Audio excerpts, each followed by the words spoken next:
ராதே கிருஷ்ணா. ஸ்ரீமதே ராமானுஜாய நமஹ. யோ நித்யம் அச்சுத பதாம்புஜ யுக்ம ருக்ம வியாமோகதாம் ஸ்ததிதராணி த்ரிணாய மீனே அஸ்மத்குரோர் பகவதோ தயைக சிந்தோஹோ ராமானுஜஸ்ய சரணம் சரணம் பிரபக்ஞே. 41வது வாக்கியம். மண் பூவை இட்டேனோ குரவ நம்பியை போலே, மூலமென்று அழைத்தேனோ கஜராஜனை போலே, பூச கொடுத்தேனோ கூனியை போலே. இப்போ 44வது வாக்கியம். இதுவும் பூ சம்பந்தப்பட்ட ஒரு வாக்கியம். ரொம்ப அழகான கிருஷ்ணர் ஓட வாக்கியம்தான் இது. இந்த ப்ரீவியஸ் வாக்கியத்தோட கண்டினியூஷன்னு சொல்லலாம். ஸோ இந்த வாக்கியம் பூவை கொடுத்தேனோ மாலாக்காரரை போலே. ஸோ மாலாக்காரரை பற்றின ஒரு அழகான ஒரு வாக்கியம். கிருஷ்ணரும் பலராமனும் மதுராவில் இருக்கா.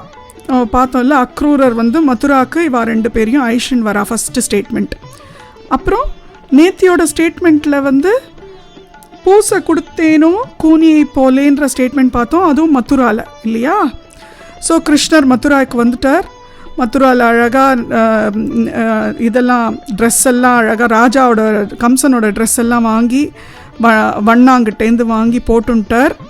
அதுக்கப்புறம் கூனி அவருக்கு அழகாக சந்தனம்லாம் கொடுத்து மேக்கப்லாம் போட்டுட்டார். இப்போ மேக்கப் போட்டுண்டாச்சு, ட்ரெஸ்ஸு போட்டுண்டாச்சு.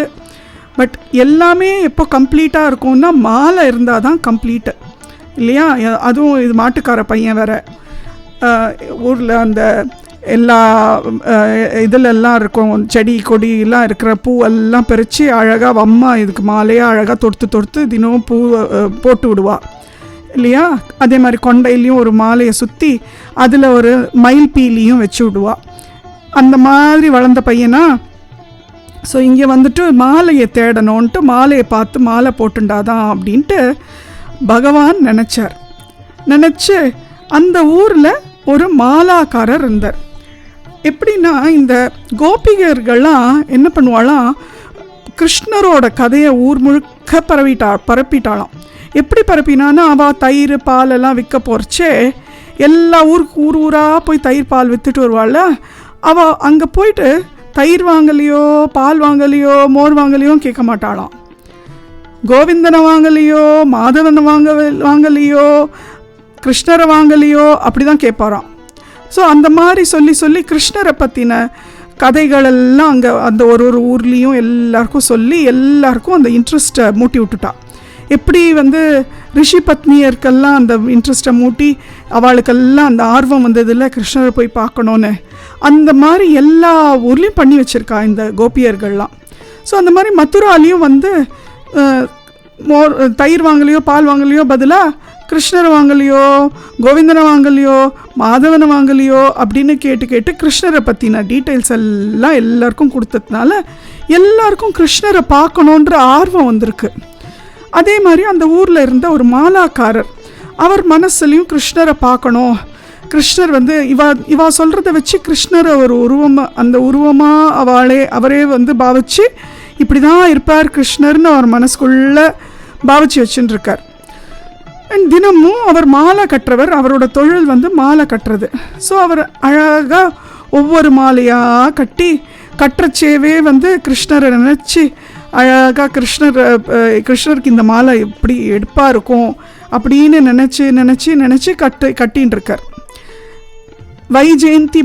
வைஜெயந்தி மாலானா ஒரு 5 பூக்களை வச்சு பண்ணுறது தான் வைஜெயந்தி மாலா. என்ன பூ? முல்லை, துளசி, பாரிஜாத்தம், தாமரை, மந்தார புஷ்பம். இந்த 5 புஷ்பத்தை வச்சு பண்ணுறது தான் வைஜெயந்தி மாலா.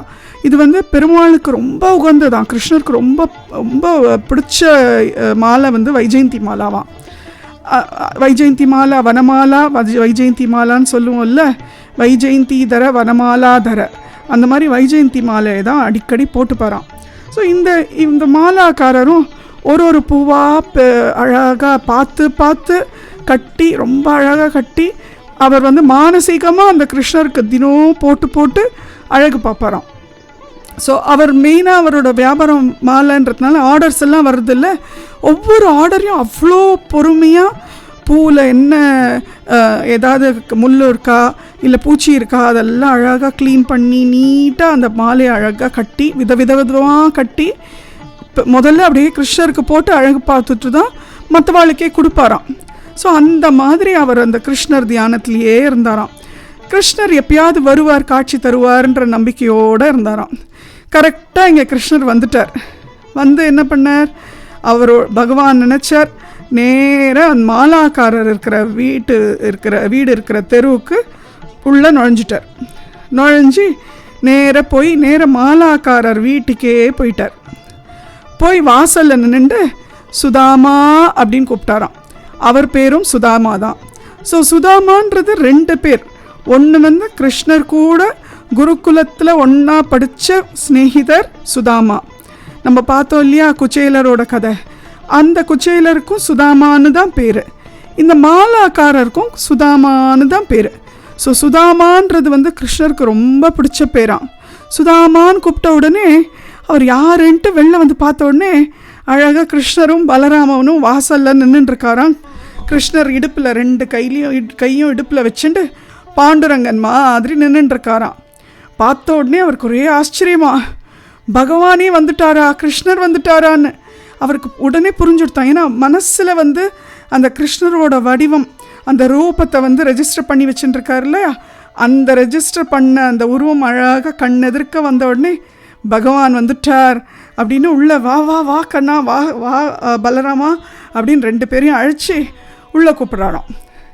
கிருஷ்ணர் வந்து மாலை வாங்க வந்தேன்னு சொல்லலையாம், அந்த கெத்தோடு நின்றுட்டுருக்காராம். உடனே இந்த மாலாக்காரர் பார்த்தாராம், கண்ணா உனக்கு நான் மாலை எவ்வளோ அழகாக தொடுத்து வச்சுருக்கேன் பாரு அப்படின்னு சொல்லி ஒரு மாலையாக எடுத்து அழகாக மாட்டுறாராம். இந்த மாலை உனக்கு அழகாக இருக்கும், இந்த கலர் உனக்கு அழகாக இருக்கும். உடனே பலராமனுக்கும் மாட்டுறாராம்.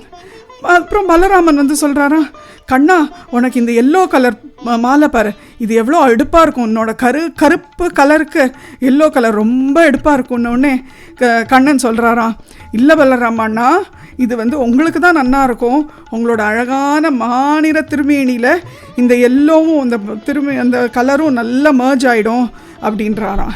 அப்போ உடனே 2 பேரும் ஆர்கியூ பண்ணிக்கிறத பார்த்த உடனே மாலாக்காரர் அதே மாதிரி இன்னொரு மாலையும் எடுத்துன்னு வந்து 2 பேருக்கும் போட்டு விடுறாராம். அப்படியே வரிசையாக மாலை 2 பேரும் பலராமனும் கிருஷ்ணரும் வரிசையாக மாலையை போட்டுண்டு அப்புறம் ஒரு மாலையை எடுத்து கையில் சுற்றிண்டு மைனர் மாதிரி கிருஷ்ணர் அப்படி எடுத்து மூந்து பார்த்துண்டு அப்படியே சந்தோஷமாக இருக்காராம். அவருக்கு அவ்வளோ பரம திருப்தியாம் கிருஷ்ணருக்கு. உடனே மாலாக்காரர்கிட்ட சொல்கிறாராம், எனக்கு ரொம்ப திருப்தியாக இருக்குது, உனக்கு என்ன வேணும் கேளு, நீ இவ்வளோ மாலை எனக்கு கொடுத்துருக்கியே, உனக்கு என்ன வேணும் கேளுன்னு கேட்குறாராம். நீ மாலாக்காரர் சொல்கிறாரா, கிருஷ்ணா நீ இங்கே வீட்டுக்கு வந்ததே எனக்கு பெரிய பாக்கியம், வந்தது இல்லாமல் என் கூட பேசினது, எனக்கு அனுகிரகம் பண்ணி என் மாலையெல்லாம் போட்டுண்டது, இதை விட பெரிய பாக்கியம் எனக்கு எதுவுமே இல்லை கண்ணா, அதனால எனக்கு வேறு எதுவுமே வேண்டாம் அப்படிங்கிறாராம். சொன்ன உடனே கண்ணன் சொல்கிறாராம், இஹபர சுகதாயம் உனக்கு அத்தனையும் நான் கொடுக்குறேன் அப்படின்னு சொல்லி இஹபர சுகம் கொடுத்து உனக்கு உன் பரம்பரைக்கே நான் எல்லாருக்கும் இஹபர சுகம் கொடுத்து மோட்சமும் கொடுக்குறேன் அப்படின்னு அனுகிரகம் பண்ணுறாராம். ஸோ இந்த விஷயத்தை தான் பெண் பிள்ளை அழகாக பிடிச்சுன்ட்டு ராமானுஜர்கிட்ட சொல்கிறா, இந்த மாதிரி நான் வைத்தமாநிதி பெருமாள் கோவிலில் இருக்கேன், இந்த பெருமாள் எல்லாருக்கும் இஹப்பர சுகம் கொடுக்கக்கூடியவர், இங்கே எவ்வளோ செடி கொடி மரங்கள்லாம் இருக்குது, அழகழகாக பூக்கள் பூக்கிறது, இருக்கிற பூவை நான் கிடைக்கிற பூவை அழகாக எடுத்து நான் மாலையாக தொடுத்து நான் பெருமாளுக்கு போட்டு அழகு பார்க்கலாம். ஆனால் அடியாள் அப்படிலாம் இல்லை சுவாமி, அடியாள் வந்து ஒரு முசல் புழுக்க சுவாமி, வரப்பில் இருந்தால் என்ன வயலில் இருந்தால் என்ன, என்னால் எந்த பிரயோஜனமும் இல்லை சுவாமி, அதனால இந்த ஊரை விட்டே போகிறேன், மாலாக்காரர் மாதிரி அந்த பக்தி அடியாளுக்கு இல்லையே சுவாமி அப்படிங்கிறாளாம். ராமானுஜருக்கு அப்படியே ரொம்ப ஆச்சரியமாக இருக்கான், எங்கேருந்து தான் இந்த விஷயம்லாம் அவள் பிடிச்சி வச்சுட்டுருக்கா பாரு, எவ்வளோ இதெல்லாம் சின்ன சின்ன விஷயங்கள், அந்த சின்ன விஷயத்தை எவ்வளோ அழகாக பிடிச்சி அந்த பக்தியை அவ்வளோ அழகாக கம்பேர் பண்ணிக்கிறா பாரு அவளோட பக்தியோட அப்படின்னு ஆச்சரியப்படுறாராம். அவர் அந்த மொமெண்ட்டை அவர் அப்படியே பலராமன் மாதிரியே ஆயிடுறாராம். அண்ட் பெண் பிள்ளை பேசுறச்சே அவளுக்கே திடீர்னு தோன்றுதான், இந்த ஆச்சாரியர் திடீர்னு பார்க்க பலராமன் மாதிரி இருக்காரே அப்படின்னு அந்த மாதிரி அவளுக்கே தோன்றதான். ஏன்னா அவர் வந்து அவர் பேசுகிற அந்த பேச்சில் அவர் அந்த பாத்திரமாகவே மாறிடுறாராம். அந்த அளவுக்கு அழகாக கோர்வையாக அந்த பெண் பிள்ளை வந்து ராமானுஜர்கிட்ட பேசுகிறாளாம். ஸோ இவர் ராமாயணத்தை பற்றி சொன்னால் இவர் லக்ஷ்மணனாக மாறிடுறார். பாகவதத்தை பற்றி பேசினா அவர் பலராமனாக மாறிடுறார்.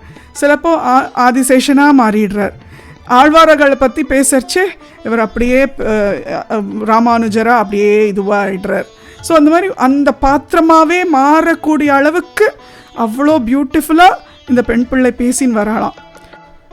இந்த இதில் ராமானுஜர் வந்து நிறைய அனுபவங்கள் இருக்குது. இந்த கலியுகத்துலேயுமே நிறைய பேர் இந்த மாலை போட்டு பெருமாளை ரசிச்சிருக்கிறவா இருக்கா. அதில் குருவாயூரில் வந்து மஞ்சுளான்னு ஒரு பொண்ணு இருந்தாளாம். அவள் தினமும் அழகாக பூவெல்லாம் மாலை கட்டி குருவாயூரப்பனுக்கு எவ்ரிடே போட்டுன்னு வந்தாளாம். ஒரு நாள் என்ன ஆகிடுத்தான், அவள் வந்து மாலை கட்டி கொண்டு வரத்துக்குள்ளே ரொம்ப லேட் ஆகிடுத்தான், நட சாத்திட்டாளாம் நைட்டு. உடனே இவளுக்கு ரொம்ப அழுகியாக வந்துருத்தான். நான் என்ன தப்பு பண்ணேன் குருவாயூரப்பா, என்னோடய மாலை நீ ஏற்றுக்க மாட்டேன்ட்டியே, இன்னைக்கு நான் வந்து கொஞ்சம் தாமதமாக வந்துட்டேன், ஆனால் நீ என்னோடய மாலையை ஏற்றுக்கலையே அப்படின்ட்டு அழறாளாம். அழுத உடனே அந்த அர்ச்சகர் அங்கேருந்து வராராம். அவர் தான் நடையெல்லாம் சாத்திட்டு வெளில வந்தோடனே அவர் சொல்கிறாராம், நீ அழாத, நீ வந்து இங்கே ஒரு அரச மரத்தை காட்டிட்டு அந்த அரச மரமும் குருவாயூரப்பன் தான், நீ இந்த அரச மரத்துக்கு நீ உன் மாலை இன்றைக்கி போடுன்றாளாம். அவள் ஒன்று சரின்ட்டு வேண்டின்ட்டு அரச மரத்துக்கு மாலையை போட்டுட்டு போகிறாளாம்.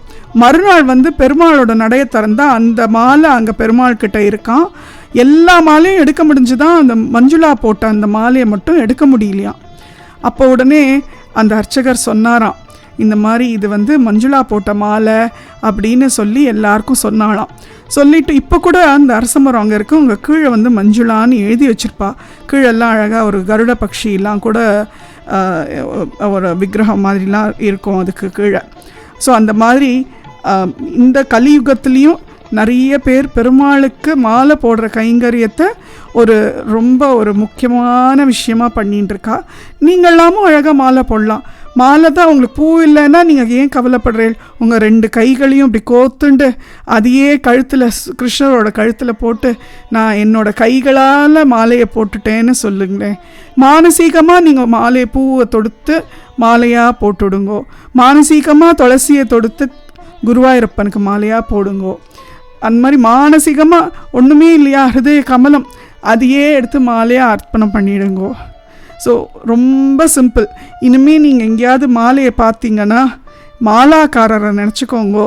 நீங்கள் அந்த மாலையை பெருமாளுக்கு போட்டு விடுறதா நினச்சிக்கோங்கோ. பூவை கொடுத்தேனோ மாலாக்காரரை போலே. ராதே கிருஷ்ணா. ஸ்ரீமதே ராமானுஜாய நமஹ.